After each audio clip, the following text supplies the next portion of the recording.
anglo-saxonne. À travers les normes ISO, on a institué le fait qu'il n'y avait plus d'espace de politesse. Tout était aligné à gauche. Je vous incite dans vos courriers à garder cet espace de la politesse qui est typiquement latin. Et du coup, forcément les anglo-saxons n'ont pas de politesse dans le travail. Business is business, point, tu marches ou crèves. On n'a pas à être poli. Et du coup, le type qui veut quand même, il le connaît, donc il met cher, mais il n'a pas la place, ça va dans la marge. Alors, on dit cher monsieur le ministre. C'est grotesque. Et c'est le résultat de cette colonisation culturelle que nous subissons avec des... on ne sait plus comment, parce que nous, on est poli, donc on veut continuer à l'être, mais comment on fait? On n'a plus la possibilité. Alors ça, c'est drôle. Je voulais vous montrer ça. Enfin, mon intervention a été courte, hein, mais enfin, je voudrais aborder une question qui a été abordée ce matin sur la masse critique. Et je vais partir d'une anecdote. Il y a quelques années, une quinzaine d'années, une université américaine a fait une étude à l'américaine, sur 100 000 personnes. Donc c'est pas un truc de rigolo. Sur environ 100 000 personnes, ils ont posé la question aux gens, êtes-vous d'accord avec les valeurs d'écologie, de partage, de respect des autres et de la nature, etc. 35% des gens, entre 35 et 40% des gens ont répondu oui à cette étude. Et pour ceux qui répondaient oui, il y avait une dernière question. Combien estimez-vous être dans la population? Quel pourcentage estimez-vous représenter dans la population? La réponse était 5%. C'est-à-dire que plus de 35% des gens pensaient représenter 5% de la population. Et là, on voit la puissance d'une propagande. Les sondages sont des armes de manipulation massive. Aujourd'hui, moi j'ai été ravi d'entendre ce que j'ai entendu ce matin sur le nombre de gens qui sortaient de ce système de consumériste d'une façon ou d'une autre.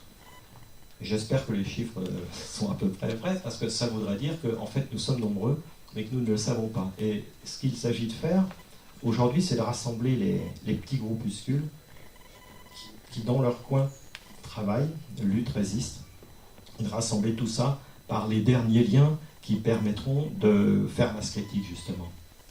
Il y a un outil mathématique qui illustre ce phénomène, c'est la courbe de Stuart-Kauffman. Quand on prend un système de n éléments, quand on relie les éléments 2 par 2 pour faire des liens, de manière aléatoire, et qu'on répète l'opération plusieurs fois pour avoir une moyenne, on observe la chose suivante. Si en abscisse, on compte le nombre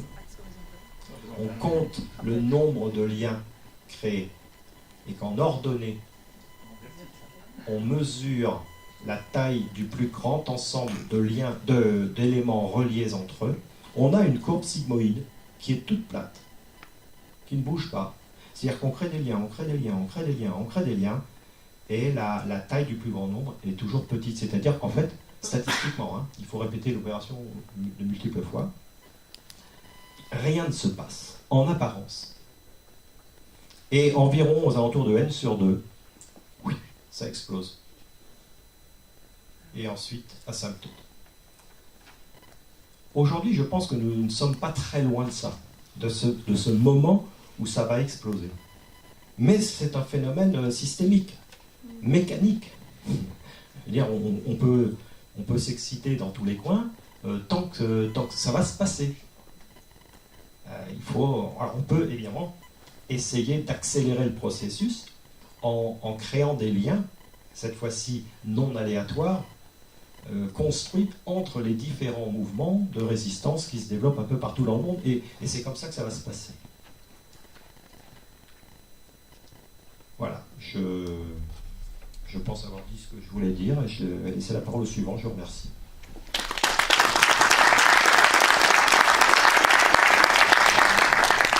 J'ai juste une question. Le N sur 2, le N désigne la masse totale des personnes. Donc c'est à partir de la moitié des gens qu'il y a un mouvement qui se forme. Ouais. La moitié des éléments, d'accord. La La courbe elle commence à décoller en asymptote à partir de N sur 2, à partir de la moitié des gens. D'accord. Ah oui, on fait passer la liste pour les adresses mail si vous voulez qu'on vous transmette des documents, des textes. Oui, Thierry Bécourt. merci d'avoir repris, M. Champagne, ce que j'ai dit ce matin. Une précision supplémentaire par rapport à ce que vous dites, pour être en plus, encore plus optimiste que j'ai été en terminant ce matin. C'est que l'étude dont vous parlez, donc, qui a donné le nom de créatif culturel, créatif culturel aux États-Unis, qui n'avaient pas du tout vu ça, ils ne comprenaient pas. Parce que les questionnaires n'étaient pas du tout basés là-dessus. C'était une enquête nationale pour juger de l'état de la consommation américaine. Ils ont donc découvert 27%. En gros, les chiffres que nous on a en tête, qu'on a eu en tête, mais qu'on a eu c'était 27%. Donc ils sont passés en Angleterre, en Europe, par l'intermédiaire d'un métallique qui s'appelle Martin Guizy, qui est un prospecteur au Club de Rome, belge. On a fait cette étude. Cette étude aux États-Unis, en Europe, a aussi révélé 27%. C'est-à-dire qu'on est sur la même courbe, c'est quelque chose qui est mondial. Donc pour aller jusque-là, on est dans une masse critique. Et la masse critique, comme je le disais ce matin, c'est 33%. On y est presque. Et aujourd'hui, les réseaux qui se rassemblent partout sur la planète, bon là on est plus dans un domaine spirituel. Je parlais du cœur ce matin, être et avoir. Il y a vraiment quelque chose qui se passe au niveau planétaire. Et ce n'est pas une croyance, c'est vraiment quelque chose qui se vérifie dans les faits. Alors maintenant, ça s'accélère. La raison pour laquelle les forces de l'ombre, je dirais, qui eux ne voient que leur profit, accélèrent l'esprit dictature, tyrannique, etc. Mais je remercie Sylvain pour faire la différence entre dictature et tyrannie. Eh bien, c'est que c'est ça. Eux, ils le savent. Ils savent très bien ce qui se passe. Ils savent très bien qu'on n'est pas 5%. Donc, on est dans le moment le plus critique pour nous aussi, parce que c'est là où ils sont le plus agressifs avec nous. Donc voilà, merci en tout cas de... Bon, bah, alors, j'ai dû me tromper sur la première décimale, effectivement, ça devait être 27. Moi, j'avais en tête 37. J'avais 37 en tête. C'est 27. Ouais. Ma mémoire a dû flancher. Anecdotiquement parlant, la France était à 17%. La France finit d'église. Donc la France est actuellement à 17% de conscience. Ah, j'ai peur. La Grèce, par exemple, l'Espagne, etc., sont à 30-40%. Oui, parce que là-bas, l'austérité est plus avancée. Donc c'est en fonction de l'avancée de la dictature, disons. En même temps, Régis a dit clairement qu'il avait fait des sondages. Aussi. On est 15 millions d'Eurolucides. Donc, une façon de voir le chiffre. Prenez tous ceux qui ont voté FN, Front Gauche aux élections présidentielles 2012, plus tous les petits partis satellites qui étaient autour, qui en gros contestent l'Union européenne. Prenez tous ceux qui s'abstiennent sur les réseaux sociaux et qui sont quand même qui s'abstiennent de voter mais qui sont très politisés. Ça fait 15 millions de gens qui déjà en ont marre du système en lui-même. Donc on est plus que la masse critique. Tu nous rappelles combien il y a de personnes en Europe? 500 millions.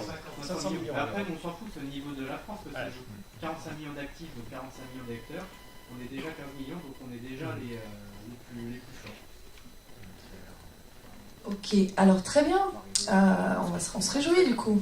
Et j'ai vu passer Éric Fioril. Est-il parmi nous? Il vient d'aller aux toilettes peut-être.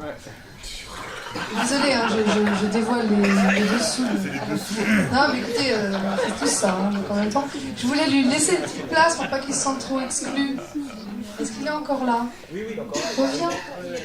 On va lui faire une place. Hein. On va lui mettre un petit trône au milieu là. Il faudrait une chaise. On va lui préparer sa chaise quand même. Donc, on en était où? Ah oui, on a maître Wilfried Paris qui va nous expliquer ses mésaventures. Voilà. Si tu veux bien.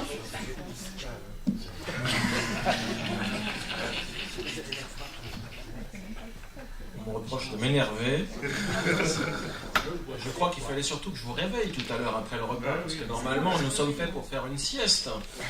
Donc il faut peut-être prendre la parole avec un verbe qui vous serve de sonnerie.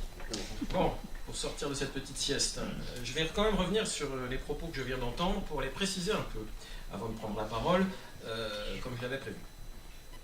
En ce qui concerne le décret du 5 décembre 2016, afférent au passage sous contrôle, entre guillemets, de la Cour de cassation, sous contrôle du gouvernement, c'est une problématique qui est présentée de manière subtile, effectivement, dans un registre de discours technique.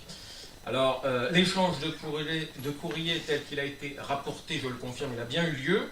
Et par rapport au courrier qui a été envoyé à Monsieur le ministre de la Justice et Garde des Sceaux, Monsieur Voas, de la part de la Commission des lois au Sénat, eh bien, il est précisé qu'effectivement, il s'agit là de centraliser, ce qui paraît une bonne idée à la base, centraliser des fonctions, je cite, d'inspection, de contrôle, d'évaluation, de conseil et d'audit interne. Je répète, il s'agit de centraliser des fonctions d'inspection, de contrôle, d'évaluation, de conseil et d'audit interne. Bon. Alors, déjà, d'emblée, 5 objets fonctionnels ici. Ça paraît beaucoup. Et par rapport à ce qui est recouvert comme mission ici, évidemment, il n'y a pas d'explication.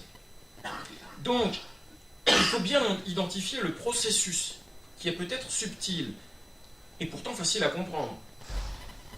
Le discours du gouvernement, c'est de dire que finalement, on va faire des économies, et on va être dans une logique de centralisation. Ce qui est évidemment, pour un néophyte, pour quelqu'un qui n'est pas engagé dans des processus d'analyse institutionnelle ou juridique, eh bien, cette idée paraît plutôt bonne, puisqu'effectivement, nous manquons d'argent, nous manquons de moyens. Alors, il peut paraître tout à fait opportun ici de tenir un tel discours. En réalité, c'est de la démagogie technocratique.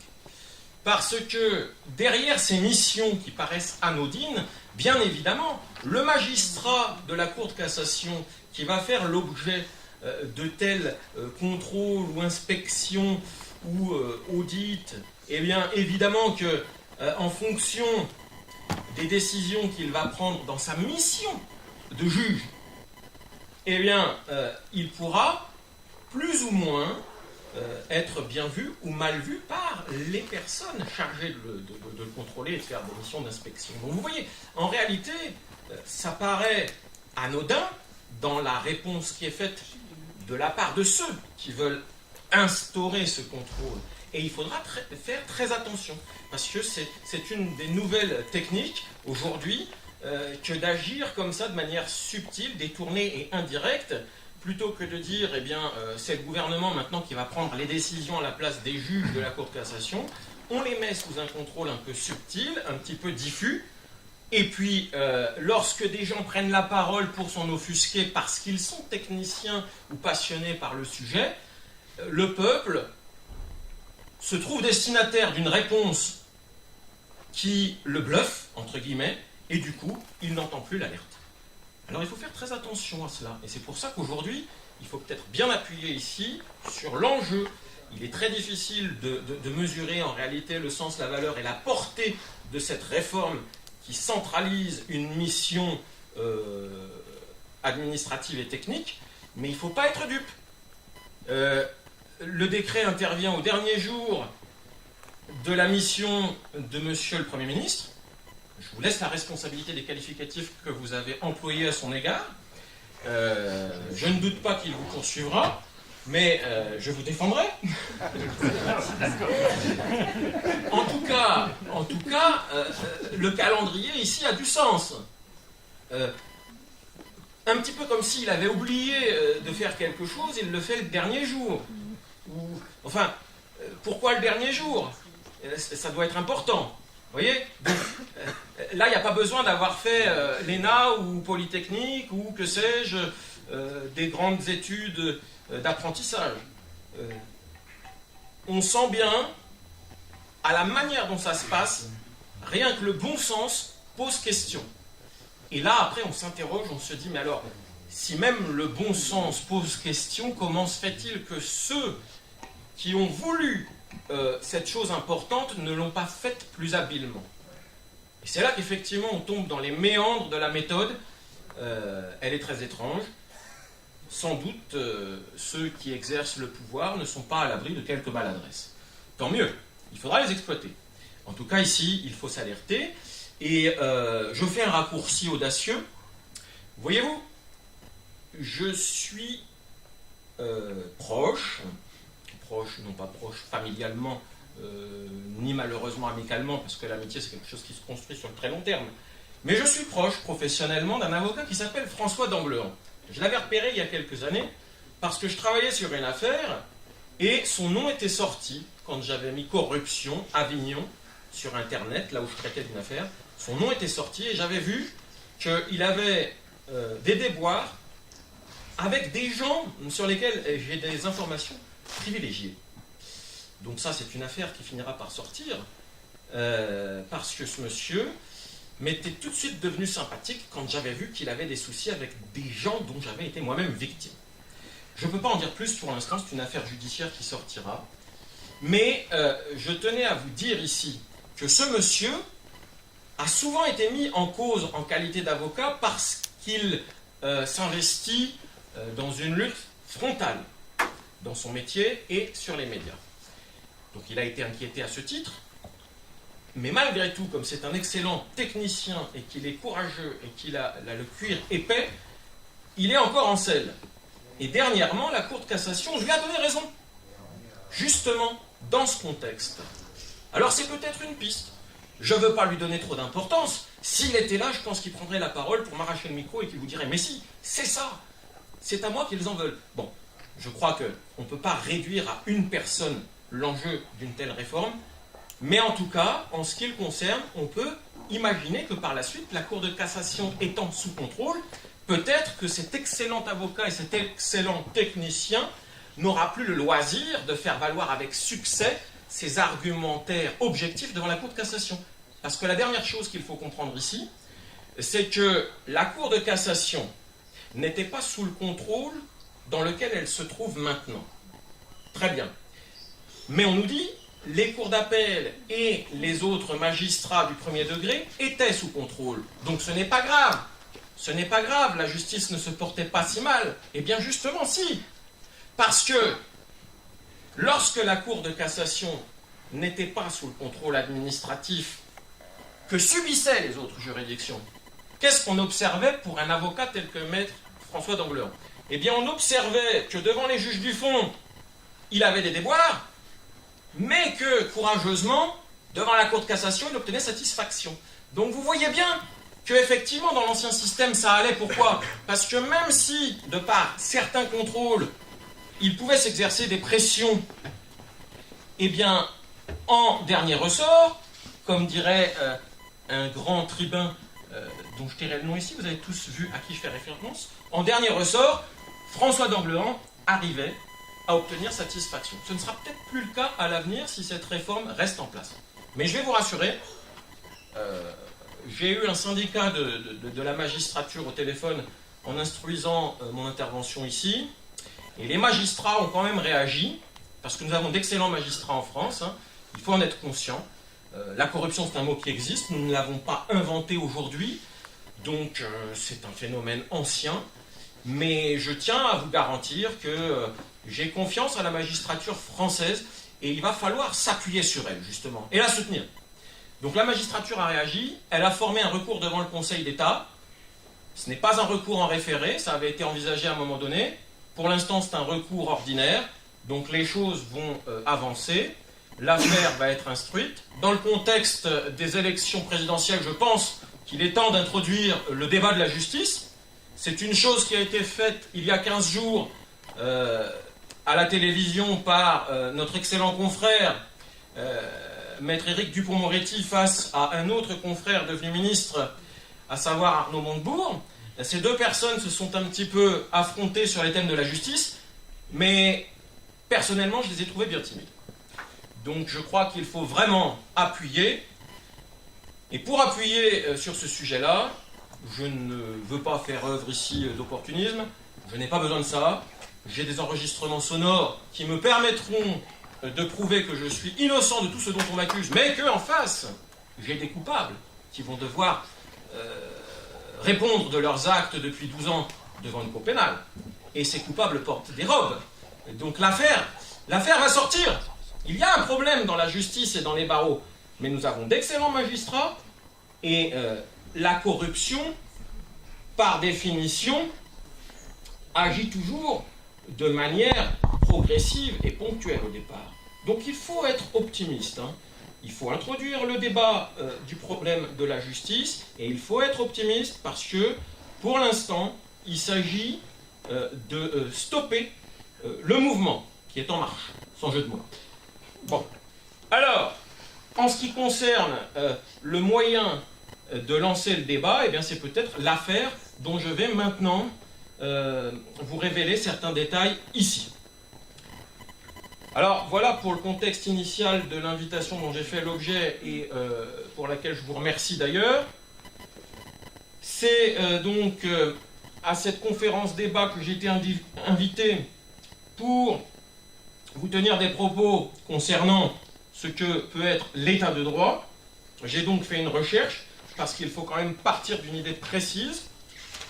Et je vais citer un auteur et je partirai de là.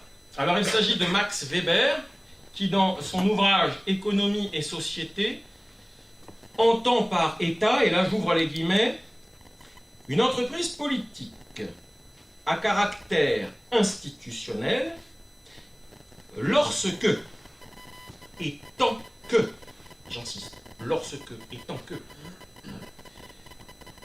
sa direction administrative revendique avec succès, dans l'application de ses règlements, le monopole de la contrainte physique légitime sur un territoire donné. Donc, le mot important dans cette conceptualisation de l'État, sous-entendu État de droit, c'est le mot monopole, qui se rapporte ici à un objet, c'est que effectivement l'État traduit un rapport de force entre une autorité qui est représentée par une ou plusieurs personnes et les personnes qui subissent cette autorité, à savoir le peuple.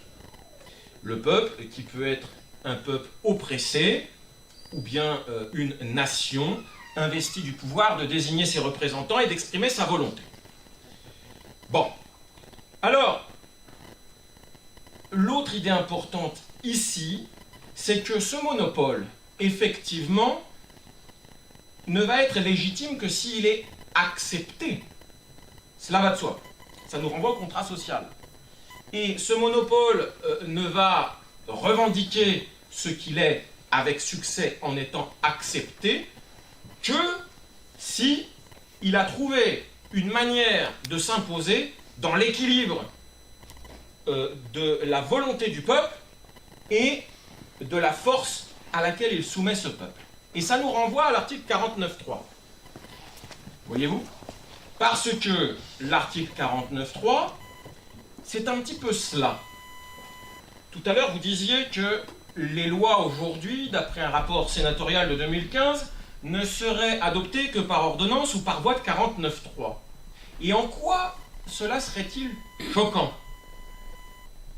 Après tout.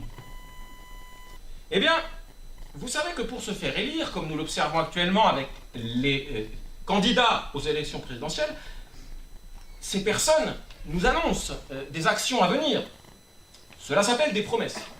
Cela pourrait même s'appeler des engagements. Mais le problème, c'est que, dans un souci d'efficacité, la Ve République a été conçue de manière à restituer à l'exécutif un pouvoir qu'elle n'avait plus assez fort sous la Troisième République, puis sous la Quatrième, en face justement du Parlement qui est censé représenter notre volonté. C'est-à-dire que quand le peuple s'exprime de manière trop forte à travers ses représentants nationaux, il peut y avoir un sentiment d'anarchie et d'inefficacité. La Ve République a très bien réussi à résoudre ce problème. Mais aujourd'hui, ce n'est pas tant l'organisation institutionnelle de cette République qui pose problème, c'est la pratique. Parce que je reviens à l'annonce des engagements que font nos candidats. Le problème, c'est qu'ils s'engagent sur une politique, mais ensuite, quand ils usent de l'article 49.3, ils ne devraient jamais se départir de ce qu'ils ont annoncé. Et c'est là qu'est le problème. Est-ce que M. Hollande avait annoncé qu'il allait détricoter le code du travail. Bien sûr que non. Sinon, il n'aurait jamais été élu comme candidat de gauche. Donc je vous l'annonce, il n'y a plus de gauche dans ce pays. Et tout le problème est là. Et moi, j'interviens aujourd'hui pour vous dire que je suis de gauche. Je vais peut-être prendre des tomates pourries. Je vais peut-être subir des colibets. Il paraît que j'ai en face de moi un auditoire d'extrême droite. C'est ce qui a été dénoncé dans la presse locale, soi-disant. Donc normalement, immédiatement, je devrais me faire agresser. Parce que, j'insiste, je suis de gauche. Alors je vais vous expliquer ce que c'est qu'être de gauche dans mon esprit. Je ne vais pas faire des grandes citations. Je vais parler avec des mots simples. Vous savez, nous avons deux bras. Un bras droit et un bras gauche. Eh bien, je dirais que nous avons besoin des deux. La droite en matière politique, c'est une manière d'encourager le talent. C'est une manière de penser à ceux qui font des efforts parce qu'ils ont ce talent d'être dirigeants, ce talent d'être de brillants artistes, ce talent d'être des gens qui portent en avant l'effort de la nation française. Eh bien, ces gens-là ont besoin de la droite pour les encourager, pour leur donner les moyens de faire un petit peu ce que l'État fait à très haut niveau, c'est-à-dire les moyens d'imposer leur autorité et de porter leurs projets avec la collectivité derrière eux, la collectivité des salariés. Mais les salariés ont besoin d'être respectés. Et nous sommes donc toujours dans le rapport de force, il ne faut jamais l'oublier. Et c'est là qu'intervient le bras gauche.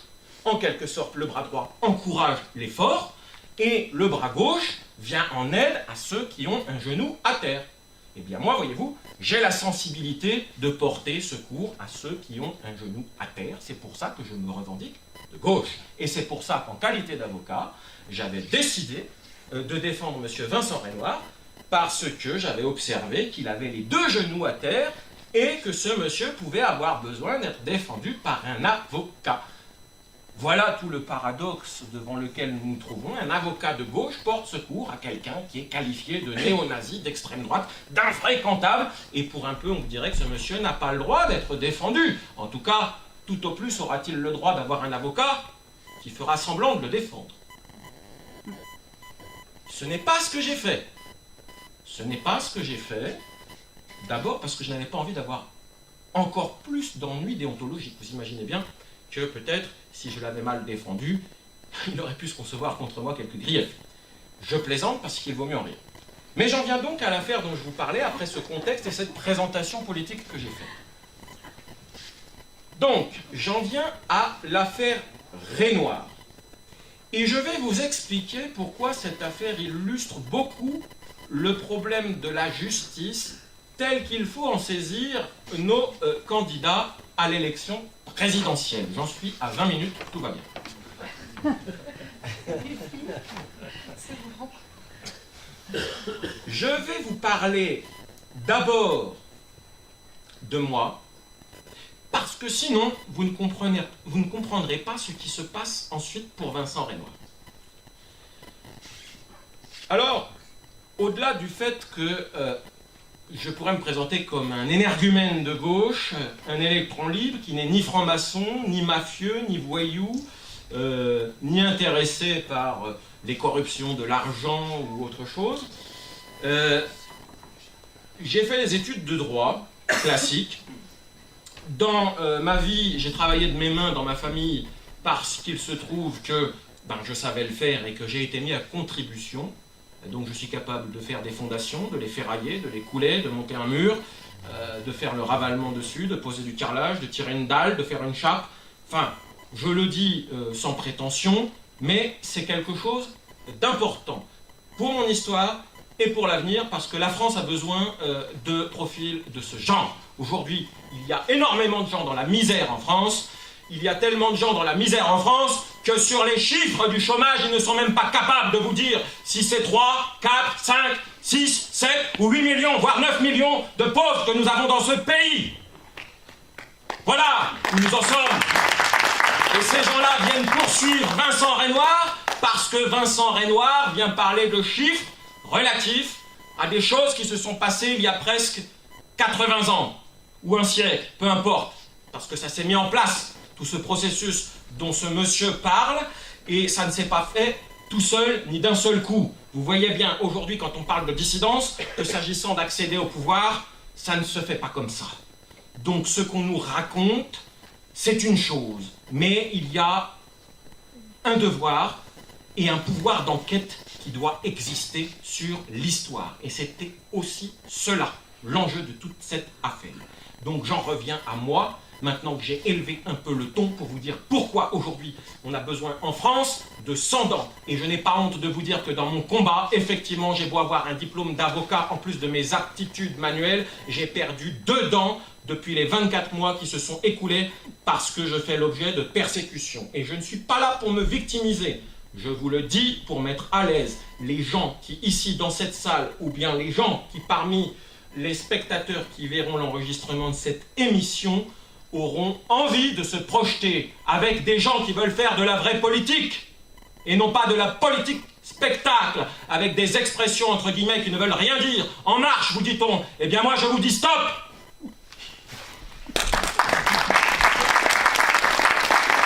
Et stop à quoi? Stop aux dérives des pouvoirs. Nous avons effectivement le pouvoir exécutif qui met en œuvre toutes ces normes qu'on nous impose. Nous avons effectivement le pouvoir législatif qui est normalement la source de ces normes. Et nous avons effectivement, garant de nos prérogatives, le pouvoir judiciaire. Mais n'occultez pas que désormais il y a 2 autres pouvoirs. Il y a le pouvoir des médias qui nous empoisonnent effectivement. Et il y a un pouvoir qui leur échappe parce qu'ils ont voulu nous contrôler. Mais ils ont voulu nous contrôler avec un réacteur nucléaire qui devient un Tchernobyl Internet. Et c'est pour ça qu'ils veulent des lois là-dessus. Parce qu'ils ont compris qu'avec Internet, ils nous contrôlent beaucoup mieux, mais ce contrôle peut devenir un réacteur en surchauffe. Alors ils essaient maintenant de calmer les choses. Mais ils n'y arriveront pas. Il est trop tard. Ils ne le savent pas encore, mais il est trop tard. Le réacteur est déjà en fusion. J'en viens donc maintenant aux choses précises, en 2 étapes. Pourquoi en voulait-on tant que ça à Maître Wilfried Paris? Et comment les choses se sont déroulées devant le Conseil constitutionnel? Alors en ce qui me concerne, ça va être très court. Je vous demande de bien m'écouter. Le 4 octobre 2004, j'insiste, c'est-à-dire il y a 12 ans et 4 mois, le 4 octobre 2004, je me présentais comme un étudiant médiocre, c'est-à-dire moyen, pour terminer mes études de droit. C'était l'examen final pour avoir mon diplôme d'avocat après une dernière année de formation. J'avais fait un parcours un petit peu professionnel, un petit peu universitaire, bref. Je me qualifie de médiocre en toute humilité. Eh bien, j'ai fait l'objet d'un traitement anormal. Durant l'épreuve, j'ai fait un incident parce que des codes interdits aux examens étaient utilisés. C'est un peu technique, mais je vous explique ça rapidement et facilement. Code interdit aux examens, je fais un incident écrit, et normalement, il y a des règles. L'incident aurait dû être acté par écrit et transmis au président du jury. Ça n'a pas été le cas. Ça n'a pas été le cas à l'époque. Et c'est bizarre, 12 ans plus tard, on vient vous dire « Maître Wilfried Paris a besoin de soins psychiatriques. Il a une construction un peu, on ne sait pas trop, 3 petits points. Enfin, en tout cas, il serait bien paranoïaque aigu. » Alors, je vous dis juste une chose. Moi, je veux bien être paranoïaque aigu. Mais, voyez-vous, je tiens à vous rappeler et à insister que, en octobre 2004, je fais l'objet d'un traitement anormal. Alors, vous allez me dire, ça n'engage que votre propos, Maître Paris. Eh bien non. Parce que j'ai bien évidemment essayé d'aboutir autrement que par la justice. J'ai voulu éviter le pire, j'ai voulu éviter le procès. Je n'ai rien obtenu des gens qui étaient en charge de la responsabilité d'organiser les examens pour devenir avocat et en charge de la responsabilité de délivrer les diplômes. Ces gens-là m'ont méprisé. Je leur ai annoncé que je ferais annuler tous les examens. Ils m'ont dit, la jurisprudence ne prévoit pas cela, l'examen sera annulé pour vous seul. Je leur ai annoncé que j'étais capable de faire changer la jurisprudence. Ils m'ont encore méprisé. Eh bien, j'ai fait changer la jurisprudence. Et tous les examens ont été annulés. Et à l'heure où je vous parle, la décision n'a jamais été exécutée. C'est-à-dire qu'il y a une centaine d'avocats à qui on a maintenu le diplôme, alors que la décision qui m'a donné raison et qui a été confirmée devant la Cour de cassation, cette décision retient que les examens étaient émaillés d'irrégularités et que donc les délibérations étaient entachées de nullité. Dans ces cas-là, vous comprenez bien que si les examens n'ont pas été régulièrement organisés, eh bien, on doit réorganiser les examens avant de donner le diplôme. Qu'ont fait ces gens-là? Ils m'ont envoyé mon diplôme par lettre recommandée, et puis, ils ont validé les autres diplômes. Alors vous allez me dire, Maître Paris, vous avez un faux diplôme. Ben non, non, il n'y a que le mien qui est valable. Je vais vous expliquer pourquoi. Il n'y a que mon diplôme qui est valable, parce que j'ai contesté la fraude, j'ai obtenu l'annulation de tous les diplômes, et dans la décision de justice, il a bien été observé que j'avais été désavoué. C'est bizarre, je ne suis pas paranoïaque. Parce que quand on est désavoué, c'est qu'il y a une volonté hostile. C'est écrit noir sur blanc dans la décision. J'ai été désavoué de mes protestations à l'époque, c'est-à-dire qu'on a volontairement voulu me traiter anormalement, et donc j'ai subi une rupture d'égalité préjudiciable. Comme c'est bizarre, on est déjà dans la rupture d'égalité à l'époque. Donc effectivement, pour corriger cette rupture d'égalité, le jury pouvait considérer que comme j'avais subi un préjudice par rapport à la fraude que j'aurais voulu stopper, eh bien je n'avais pas à endurer la privation de mon diplôme. Donc on m'a donné mon diplôme. Mais en revanche, ceux qui ont triché sont coupables de fraude et de recel de fraude. Enfin, il me semble. Alors, on va me dire c'est prescrit. Oui, tout est prescrit. Même les faux diplômes. Ce sont des faux en écriture publique, peut-être, je ne sais pas. Il faudrait se poser la question. Mais l'usage de ces faux criminels en écriture publique est-il prescrit? Voilà une question intéressante. Et est-ce que les actes qui ont été faits par ces avocats depuis 12 ans, sont valables? Voilà bien un Tchernobyl judiciaire, je crois. Ça vous donne un des mobiles pour lesquels il fallait, c'est écrit noir sur blanc dans une lettre du 24 novembre 2015, mettre hors d'état de nuire, entre guillemets, mettre hors d'état de nuire la personne qui vous parle ici. Voilà un des mobiles. C'était un mobile corporatiste. Mais ça ne suffirait pas. Ça vous donne en tout cas le pédigré de la personne qui vous parle. J'ai été capable, contre vents et marées, en me retrouvant au RMI, parce que du coup j'avais pas le droit au chômage, j'avais le droit à rien, donc j'ai connu la misère déjà en 2004, 2005, 2006, 2007, fin 2004.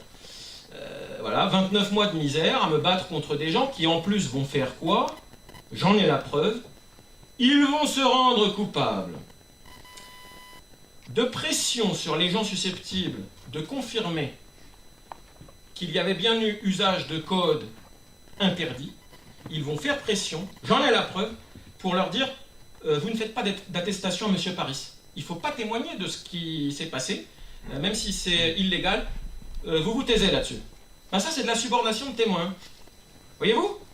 Et après, comme j'ai dénoncé cela, ils ont établi un rapport pour faire dire à la personne qui m'avait dit cela, non, non, je n'ai jamais dit ça à M. Paris. Je ne lui ai pas dit qu'on nous avait dit de ne pas lui faire d'attestation. Alors donc, ils ont établi un rapport pour que cette personne dise qu'elle n'avait pas dit ce qu'elle a dit. Seulement, le problème, c'est que j'ai la preuve de ce qu'elle a dit. Voyez-vous? L'affaire devient cocasse. Donc, il va falloir s'expliquer. Vous voyez, alors, au départ, on prive quelqu'un, un pauvre type, un pauvre fils de technicien de chez Renault, mère institutrice, bon voilà, classe moyenne, braves gens. Il n'y avait pas de notable dans ma famille. Eh bien, mais quand même, nous sommes citoyens malgré tout, nous avons des droits, il me semble. Donc, on le prive de son diplôme, et puis, de quoi il conteste, de quoi mais faites-le taire, faites-le taire. Ouais, vous voyez le comportement de ces gens-là, hein, parce que ces gens-là viennent vous parler d'honneur, ils viennent vous parler de leur serment, de probité, etc. Et ils vont essayer de me radier pour les propos que je tiens ici, mais j'apporterai la preuve contraire de ce que je vous dis.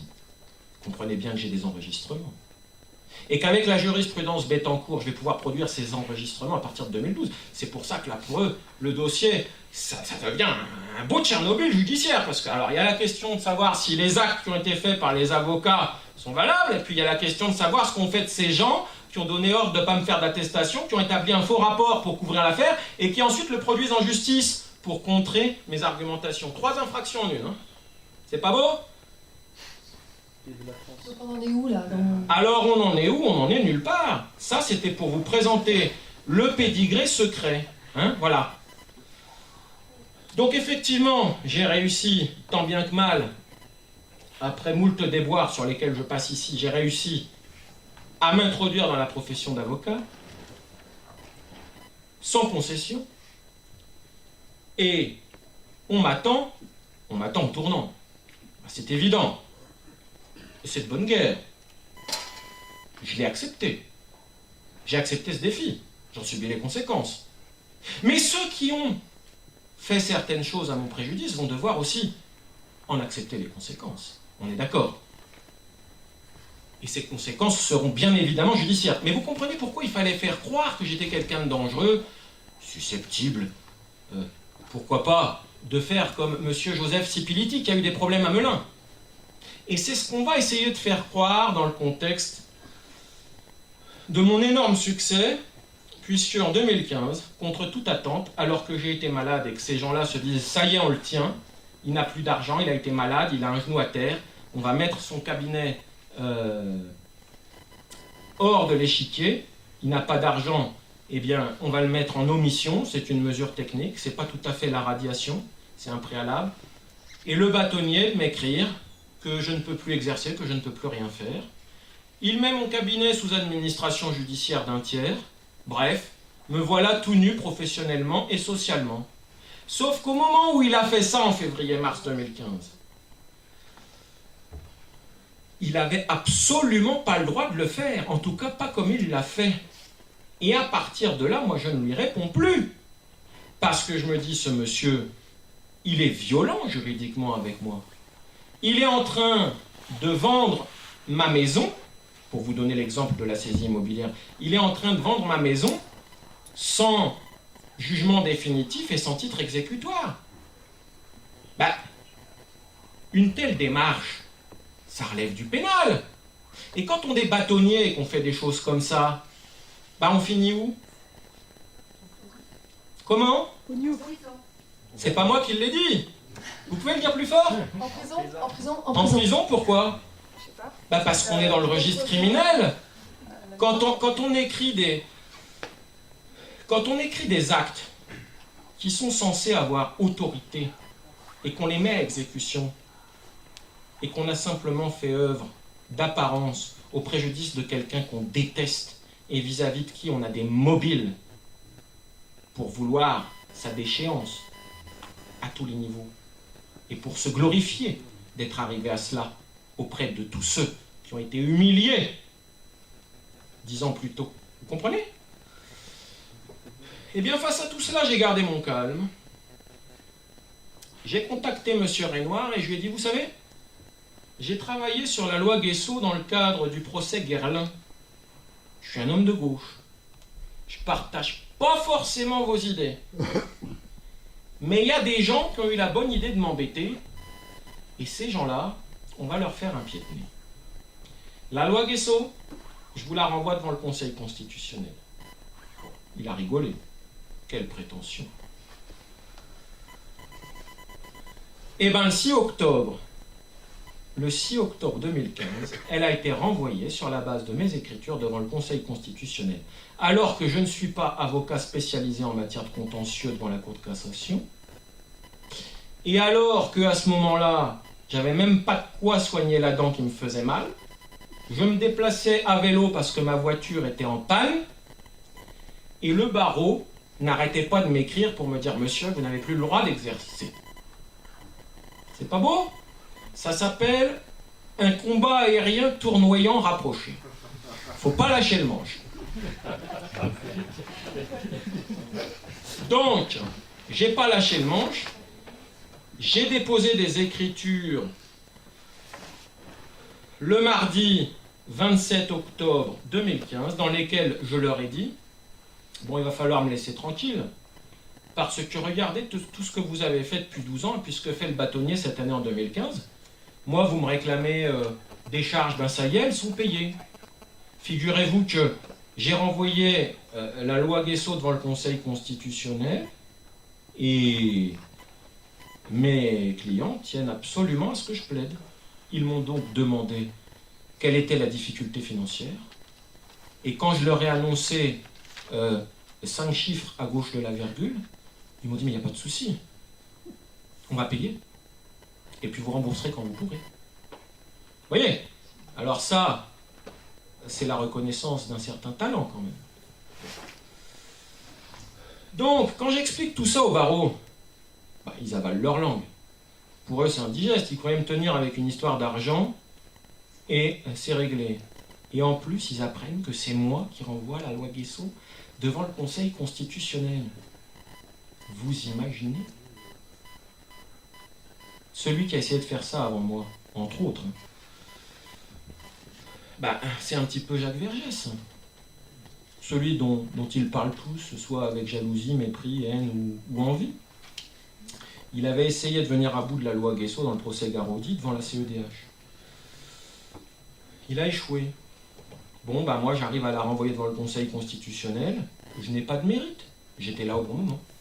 Et j'ai eu l'idée de synthétiser le travail des gens qui m'ont précédé, donc M. Vergès, M. Maître Éric Delcroix, que je salue et auquel je rends honneur ici. Parce que, je veux dire, et là je parle devant un militaire, quand on est soldat comme moi, ben, il faut quand même rendre hommage à ceux qui sont morts au combat avant. Donc, effectivement, eh bien, j'étais là au bon moment. Alors, ça m'a sauvé la mise. Et j'ai eu la sincérité d'expliquer à ces gens-là, dans mes écritures, toujours le mardi 27 octobre, que je considérais que de leur part, les choses allaient tellement loin, avec un niveau tellement grave, qu'il y avait contre moi, objectivement, une tentative de provocation au suicide, dans un contexte de harcèlement qui devenait paroxystique, avec une situation pour le bâtonnier très très très gênante, qui faisait que désormais j'avais peur de lui. Et je ne voulais donc plus l'approcher. Et c'est ce que j'ai dit à mes avocats, tout est prouvé. C'est sur ma messagerie. Que vont-ils faire? J'ai osé écrire ça le mardi 27 octobre. Que se passe-t-il dans les 48 heures? Eh bien, je vais à la brigade financière de Paris pour porter plainte. Malheureusement, j'arrive, c'est fermé. Mais on pourra le vérifier. Donc j'étais dans un projet pénal contre ces gens-là. Eh bien, le 29, malheureusement,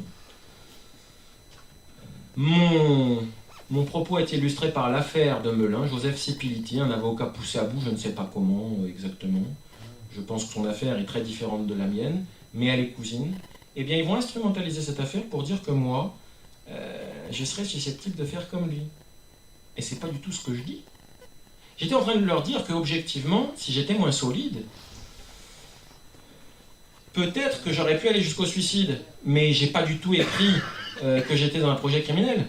Et bien pendant tout le mois de novembre, ces gens-là vont profiter du fait que je sois très mal vu politiquement parce que je renvoie la loi Guesso devant le Conseil constitutionnel. Ils vont profiter de cela pour mettre en œuvre une diabolisation me concernant et mobiliser des forces de la BRI qui vont finir par arriver chez mes parents le jeudi 3 décembre 2015. Et là, heureusement, je n'y étais pas. Voilà. Voilà l'histoire.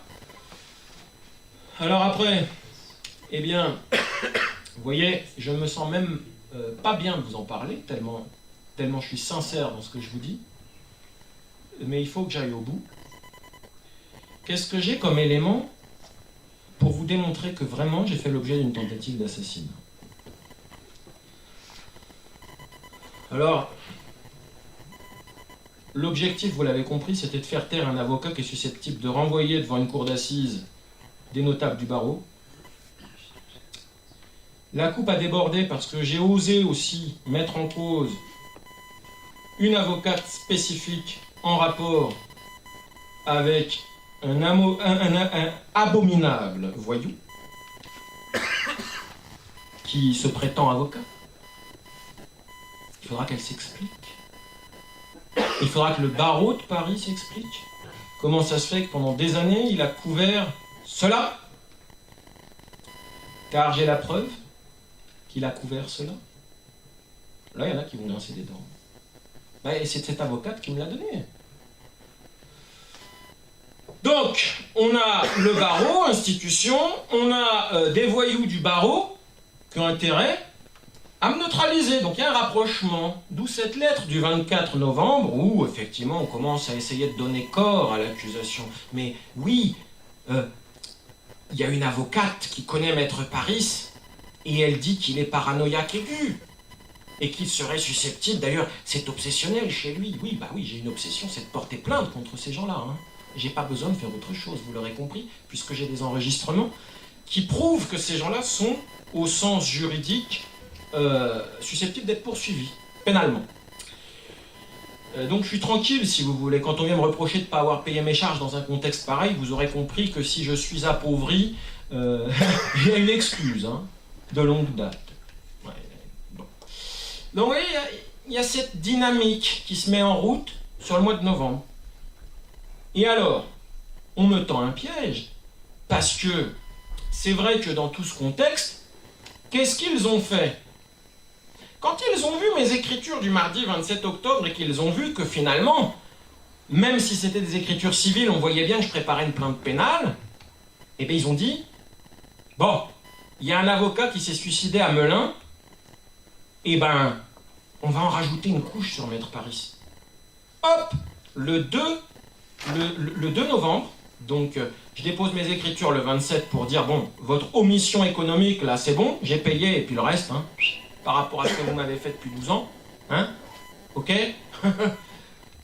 C'est l'hôpital qui se moque de la charité. Hop, on engage une procédure disciplinaire, donc là, c'est le cran au-dessus. Le projet, c'est de radier Maître Paris. Bon, moi, vous savez, j'avais fait la connaissance de Maître François d'Anglehan le mercredi 28 octobre, parce que j'intervenais pour Forisson sur l'affaire où finalement j'ai défendu Tepa. À l'époque, c'était d'Anglehan, l'avocat de Tepa, et j'étais l'avocat de Forisson. Mais par un jeu des chaises musicales, ça a évolué, bref. C'est Maître Damien Viguier qui est devenu l'avocat de Forisson, je suis devenu l'avocat de Tepa pour Méta TV, et cette audience du 28 octobre a donné lieu à une autre audience le 28 septembre 2016, pour jugement finalement, et l'affaire vient en appel devant la Cour d'appel de Paris le 2 mars 2017. Peu importe. Le mercredi 28 octobre 2015, j'avais fait la connaissance de Maître François d'Anglehan parce que je voulais me défendre avec lui. Donc là encore, vous voyez très bien que je dormais sur mes deux oreilles. J'avais avec moi un spécialiste de la défense déontologique et j'avais en réserve de quoi répondre en contre-attaque pour engager la responsabilité civile et pénale de mes adversaires et obtenir indemnisation de tous mes préjudices. Donc vous voyez, tout ce contexte parle pour moi, et je ne vais vous dire qu'une chose sur l'acte final qui se déroule la dernière semaine. Complètement dos au mur, ces gens-là vont essayer d'organiser contre moi une accusation pénale, ils vont faire témoigner le 30 novembre. Alors que je dépose des écritures dans lesquelles je prends soin de préciser ma pensée du 27 octobre, le 30 novembre, je dépose des écritures dans lesquelles je précise que non seulement dans un cas comme le mien, il pourrait y avoir un suicide objectivement, mais je précise que moi je ne suis pas du tout dans cette démarche-là. C'est écrit noir sur blanc. Eh bien, ils vont me faire accuser d'avoir dit des choses fausses par la bouche d'une greffière en chef qui me déteste parce qu'elle avait travaillé avec moi 10 ans plus tôt à peu près. Voilà. Ils vont lui faire dire des choses fausses et je rapporterai la preuve que c'est faux. Et ensuite se met en place le processus. Alors, sur des témoignages de l'avocate qui est compromise avec des voyous, on va dire que Maître Paris frappe pour tuer, qu'il est en rapport avec des groupuscules d'extrême droite, qu'il serait susceptible d'armer des gens. En fait, je suis un fou dangereux. Donc on envoie la BRI, et ce qu'on espère, étant donné qu'on est parfaitement informé par écrit dans mes écritures que j'ai des problèmes cardiaques, on espère un tas de mauvaises choses, et pourquoi pas un accident cardiaque, et puis si ça marche pas, comme effectivement mes parents avaient fait du tir, et qu'il y avait certaines armes qui étaient répertoriées, et qu'en plus ça avait fait partie d'une discussion que j'avais eue avec cette avocate, on espère que s'il y a une légitime défense dans une maison de campagne isolée, on aura l'occasion de nous coller une balle en pleine tête, et puis il n'y aura pas de témoin, pourquoi pas. C'est ce que je dénonce sur Internet. Alors vous allez me dire, il y a peut-être un peu de paranoïa dans tout ça. Alors je vais vous sortir mon joker et j'en finirai par là. Mais là, je vous demande de bien m'écouter. Pourquoi a-t-on fait un assaut avec des forces de la BRI chez mes parents, en espérant me trouver là, sans même se présenter comme des forces de la police? Voilà une question intéressante. En sachant qu'effectivement, mes parents avaient fait du tir, et qu'effectivement, en préfecture, j'avais une carabine de chasse à mon nom. Donc on était susceptible de faire de la légitime défense, au-delà de l'arrêt cardiaque que j'aurais pu faire. Et pourquoi ces gens-là avaient un taser alors que tout le monde était au courant que j'ai des problèmes de cœur? Vous imaginez? On vient dans ma chambre, un petit coup de taser, et puis dans tout ce contexte, si on prétend que je suis dangereux, comment se fait-il que le lundi 30 novembre, des magistrats vont faire circuler l'information fausse, encore un faux, encore un écrit faux. Ils vont faire circuler l'information comme quoi je ne peux plus exercer.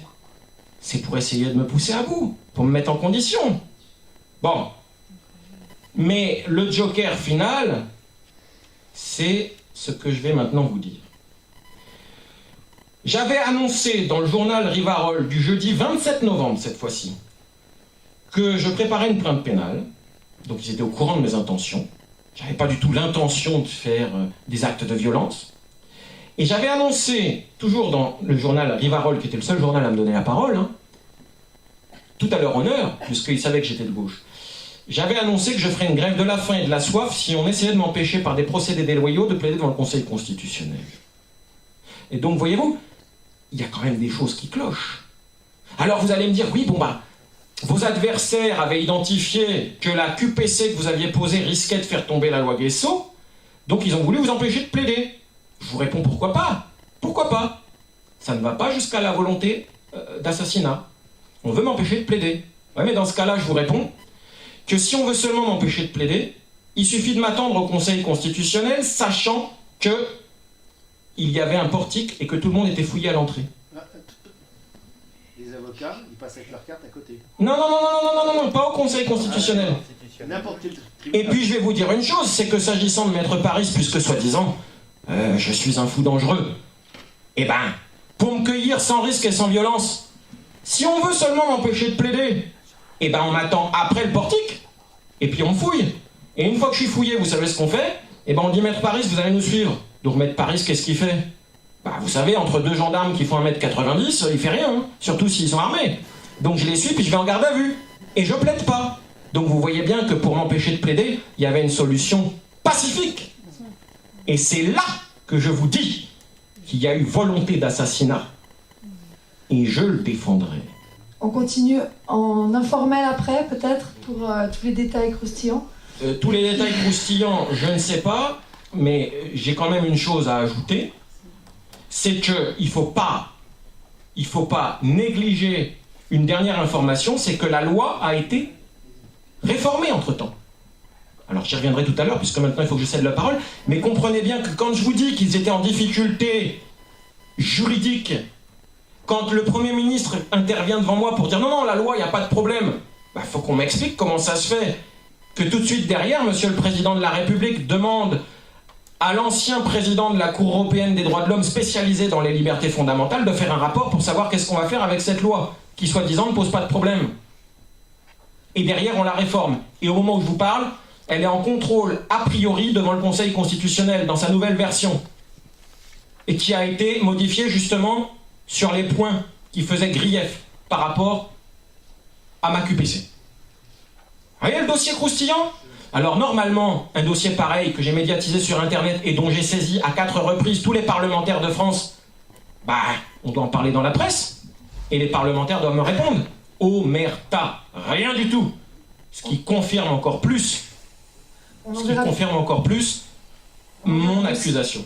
On pourra envoyer ce dossier peut-être à la liste. Mais le dossier, bien sûr, il est accessible sur Internet, il est là. Il fait 98 pages. Le lien.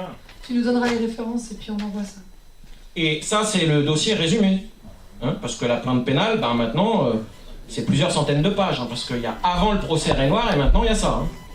Alors vous voyez, la justice, ben voilà. Voilà un sinistre. Moi j'appelle ça un Tchernobyl judiciaire, à tous les niveaux. Merci beaucoup.